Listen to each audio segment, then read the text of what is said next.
Salut, ça va bien, j'espère. Moi, je vais super bien par la grâce de Dieu.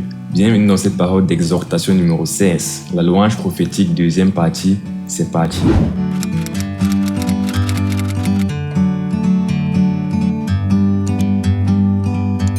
Like a bird on a tree.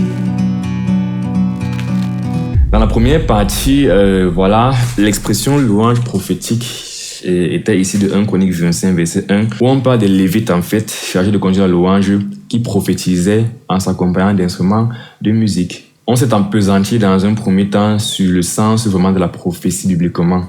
Et dans cette seconde partie, il est question de voir dans le rapport entre cette prophétie et la louange, comment tout ça était mis en pratique, mis en place. Et on était dans un contexte de partage de ma méditation personnelle. J'expliquais que c'est quelque chose sur lequel j'ai médité lors de ma lecture continue approfondie. Bref, il faut justement aller voir la première partie vraiment pour ceux qui ne l'ont pas vue, pour d'abord bien comprendre c'est quoi la prophétie bibliquement parlant, et avant de venir voir cette seconde partie. En gros, donc, je partageais en fait ma méditation sur le texte en question, et je disais donc tantôt que je vais beaucoup lire mon cahier de méditation, ce qui est écrit. En gros, on a dit que prophétiser, en fait, renvoyait à dire quelque chose sous l'inspiration de l'esprit. Et vraiment, ce n'est pas penser quelque chose ou lire quelque chose de biblique, de vrai et de partir rédiger la chose. Ça, ce n'est pas prophétiser. Prophétiser, c'est que ce que je suis en train de dire là, ce qui est sur ma bouche là, c'est ce que j'ai reçu personnellement, directement de Dieu, et sous l'emprise de son esprit, je suis en train de redire la chose en question. On a donc vu que ça se manifeste de manière extérieure par le fait que quelqu'un va dire ainsi par l'Éternel. En fait, on clame en fait par le nom de l'Éternel. Ça, c'est dans la Bible. De nos jours, les gens vont dire Dieu m'a dit, ou bien Dieu veut que tu saches que. Bref, toute personne qui clame explicitement, dit un truc au nom de Dieu, il est en train de dire en fait ainsi par l'Éternel. Et donc, c'est comme ça que extérieurement, on peut voir quelqu'un prophétiser. Du coup, on a donc compris que comme il y a une forme en fait à la prophétie en quelque sorte, il suffit seulement de copier cette forme pour simuler que tu es en train de prophétiser. C'est qui a donc ouvert le champ à la question des faux prophètes. On a vu les différents types de faux prophètes, et on a aussi vu comment éprouver une prophétie. On a vu 2 tests pour savoir si quelqu'un est un vrai prophète ou pas. Allez voir la vidéo en question pour comprendre cela.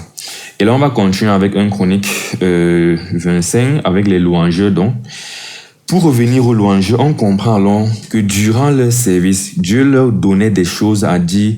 Donc, ils ne chantaient, si on peut encore appeler ça chanter, ils ne chantaient pas d'eux-mêmes, mais Dieu mettait les paroles dans leur bouche. Maintenant, question, pourquoi devait-il le faire jour et nuit? Donc, pourquoi devait-il? Parce que lorsqu'on lit 1 Chronique, je crois 23, verset 30, on dit qu'il fallait qu'ils se présentent jour et nuit pour louer.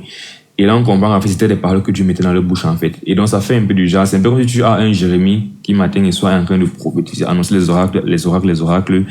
Ça peut sembler bizarre si on voit seulement le message de la prophétie dans le premier sens de annoncer les choses qui vont arriver, ou bien les catastrophes, ou bien les bénédictions. Mais c'est pas seulement comme ça qu'il faut comprendre la prophétie.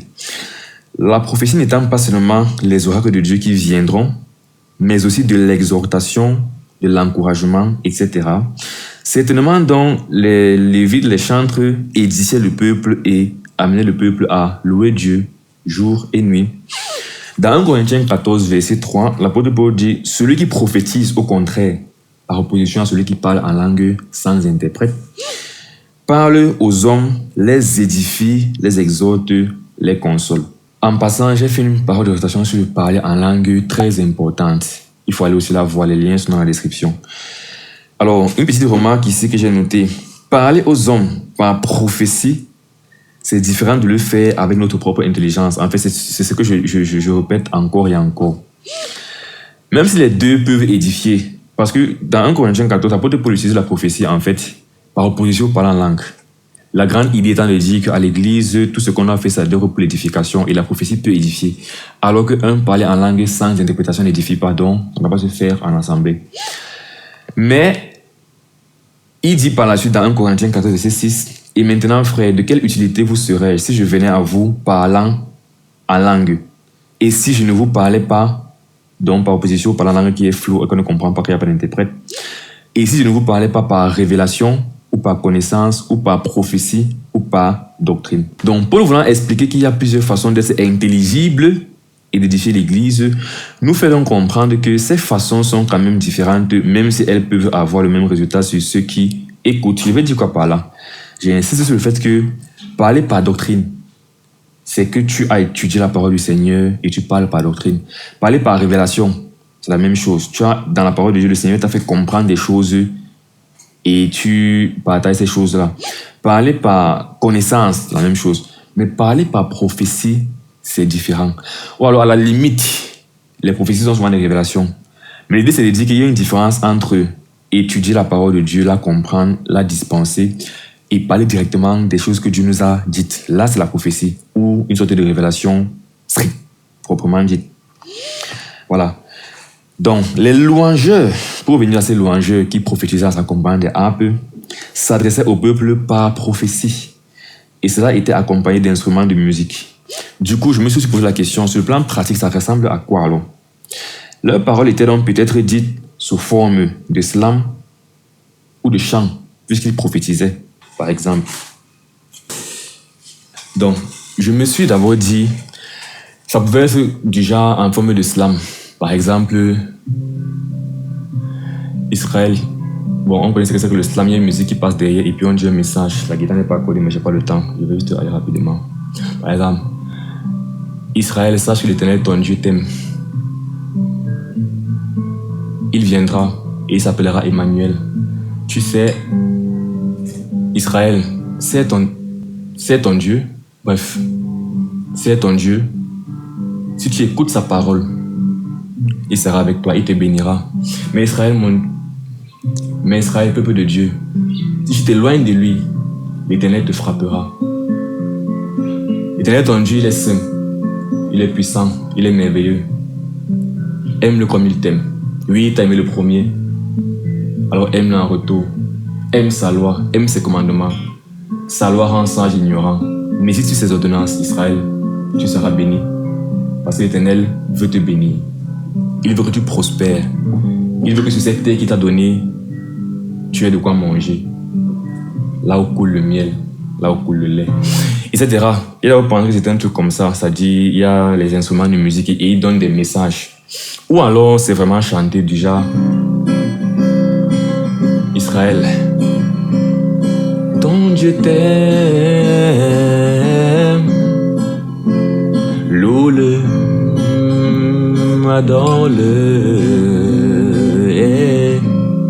car il est digne de louange, digne d'adoration, digne de tout, digne d'acclamation. Il est 3 fois saint. Bref, là, je commence à pas à jouer. Mais voilà, j'ai essayé un peu d'imaginer pratiquement à quoi ça ressemble. Et je me suis dit, soit il parlait juste en slam comme ça, avec les instruments derrière, soit il chante. Et puis j'ai opté par la suite par le fait qu'il chantait littéralement. Mais les choses que l'Éternel leur a dit. Alors, dans la suite, dont on dit, le texte nous explique plus à quoi ressemblait leur façon de prophétiser ou leur organisation pratique. Verset 2, des fils d'Azaph, Zakur, parce qu'en gros, il y avait donc 3 chantres, Azaph, en tout cas on va les voir par la suite. Des fils d'Azaph, Zakur, Joseph, Netharia et Azakia, fils d'Azaph, sous la direction d'Azaph, qui prophétisaient suivant les ordres du roi. Les fils de Jéduthun prophétisaient avec la harpe pour louer et célébrer l'Éternel. Tous les fils d'Éman, qui étaient voyants du roi pour révéler les paroles de Dieu et pour exalter sa puissance.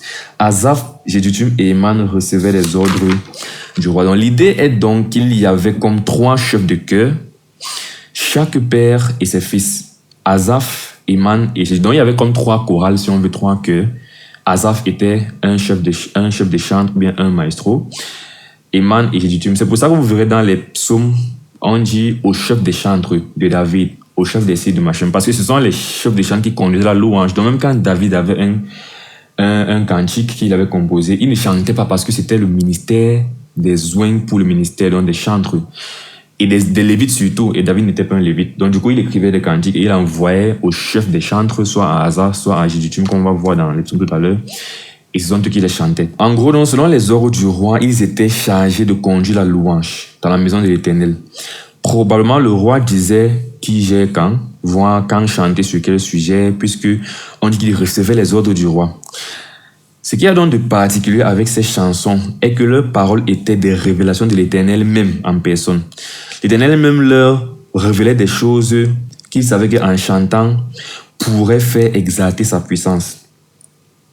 Ceci nous permet donc de répondre à la supposition précédente. Ils chantaient bel et bien ces prophéties. Ce n'était pas des slams.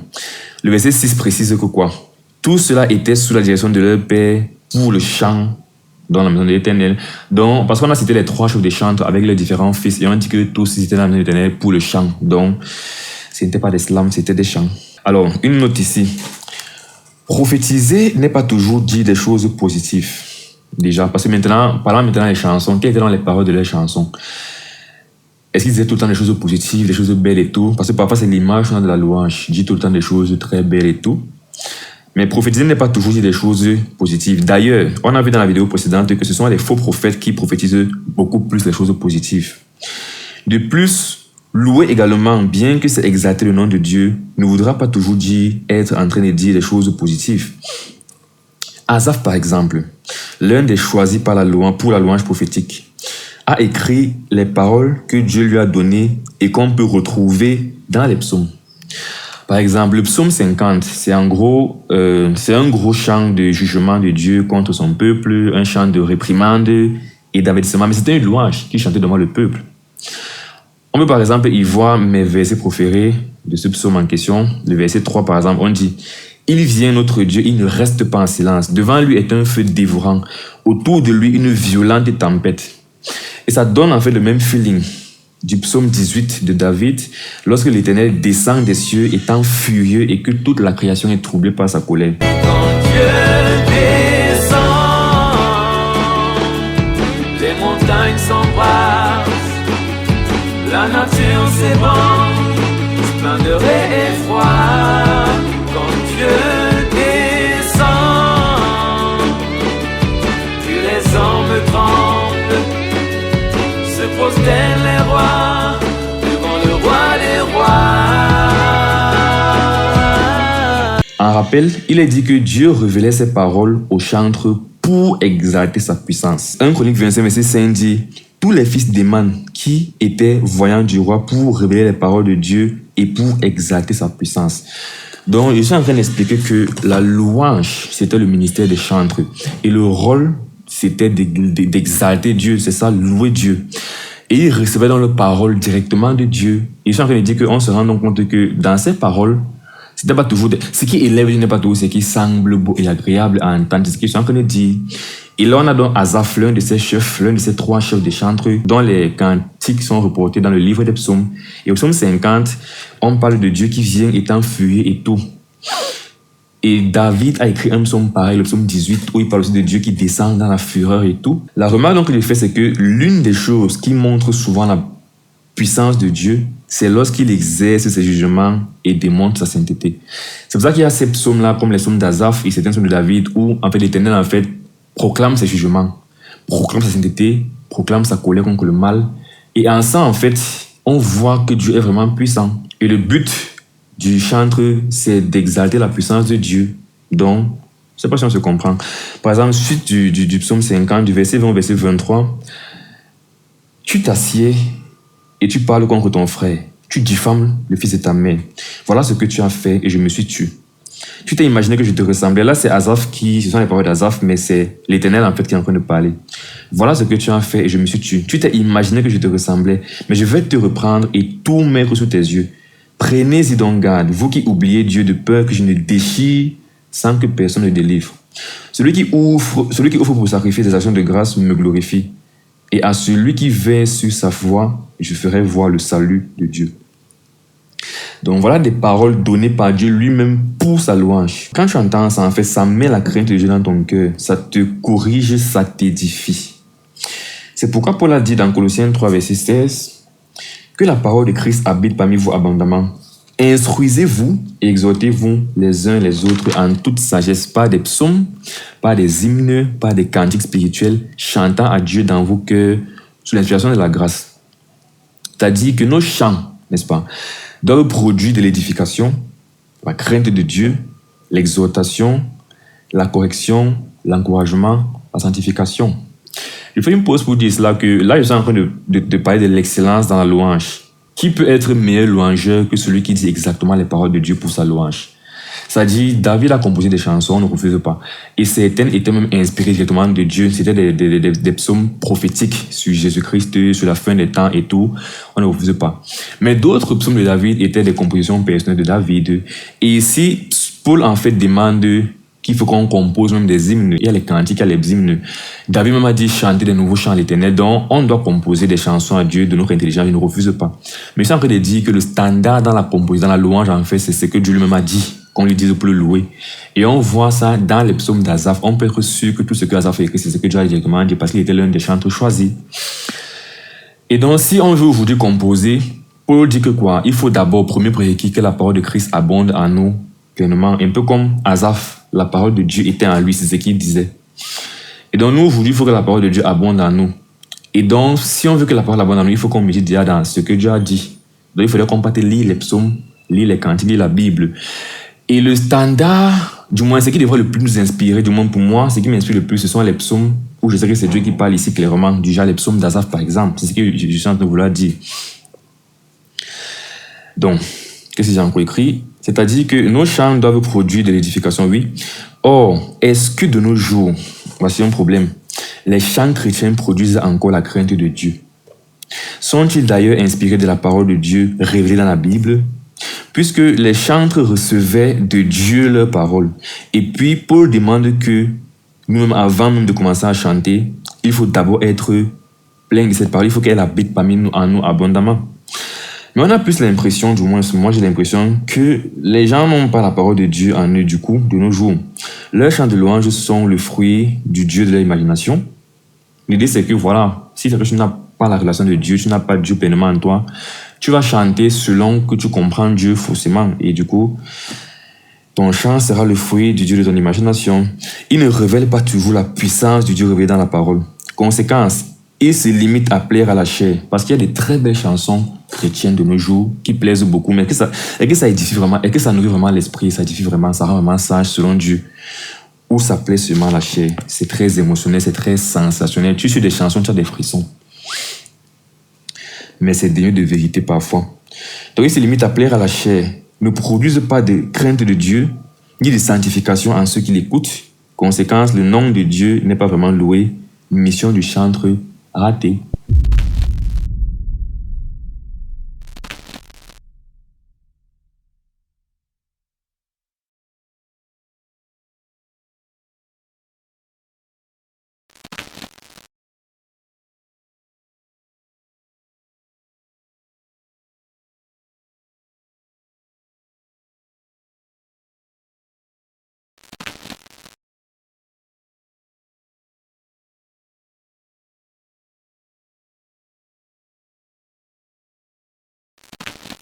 Bon, après dans les psaumes, il n'y a pas que des jugements. Je ne veux pas dire qu'il faut seulement qu'on chante les jugements de Dieu ou les réprimandes. Il y a aussi des thèmes moins coriaces, par exemple. Il y a le psaume 62 chanté par Jéduthun, qui est l'un des 3 chefs des chantres, mais les paroles étaient composées par David.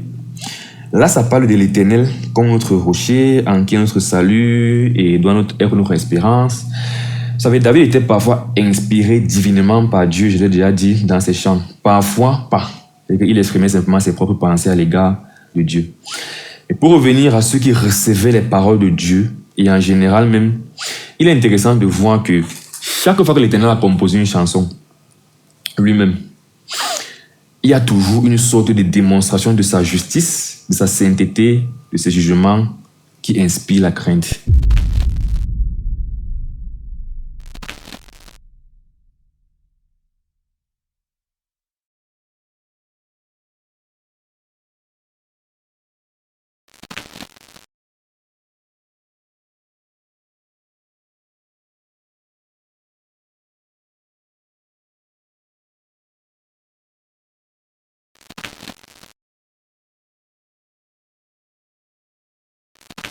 C'est-à-dire qu'on est d'accord que nous devons composer des chansons, réfléchir et penser, n'est-ce pas? Chanter ce que Dieu nous a fait, on ne refuse pas.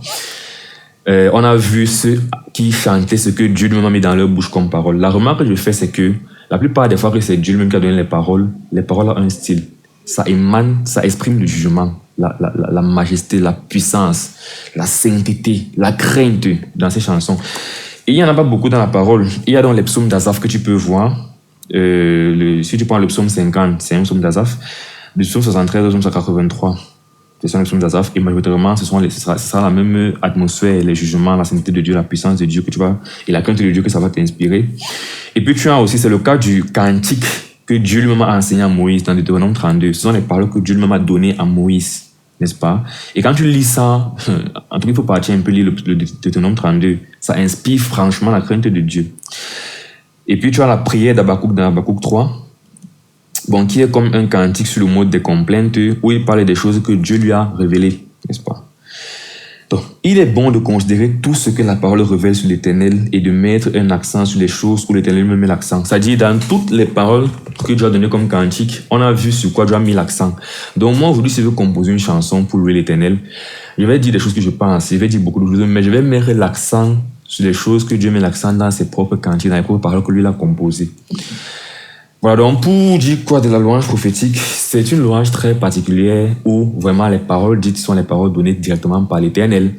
Si moi aujourd'hui je prends un cantique d'Asaph, je chante, ça sera pas une louange prophétique, parce que je ne serais pas en train de prophétiser. Voilà. Asaph prend un cantique prophétique, mais moi je ne serais pas en train de prophétiser. Je serais juste en train de chanter un psaume, reprendre un psaume. Et voilà. En gros, voilà ma méditation sur 1 Chronique 25 et voilà les choses, par exemple, que je reçois souvent dans ce que j'appelle la lecture continue approfondie. Du coup, ce fut un plaisir de partager ma méditation avec toi pour que tu comprennes de quoi je parlais dans la vidéo appelée Comment apprendre Dieu, où je parlais de ce principe de lecture continue approfondie.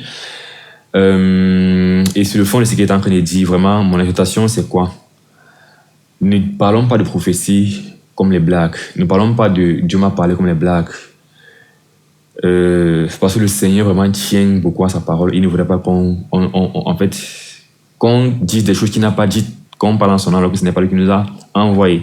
Lorsqu'on a un truc à cœur, disons-le simplement, c'est pas un problème. L'Éternel sait qu'on a des choses à cœur et qu'on doit... Il veut même qu'on lui dise ce que nous pense. Mais lorsqu'on interagit avec notre prochain, ne nous faisons pas passer pour ce qu'on n'est pas. Ne disons pas que Dieu m'a dit alors qu'il n'a pas dit. Et pareil, lorsqu'on compose les chansons, ou bien lorsqu'on chante, ou bien en ce qui concerne la louange,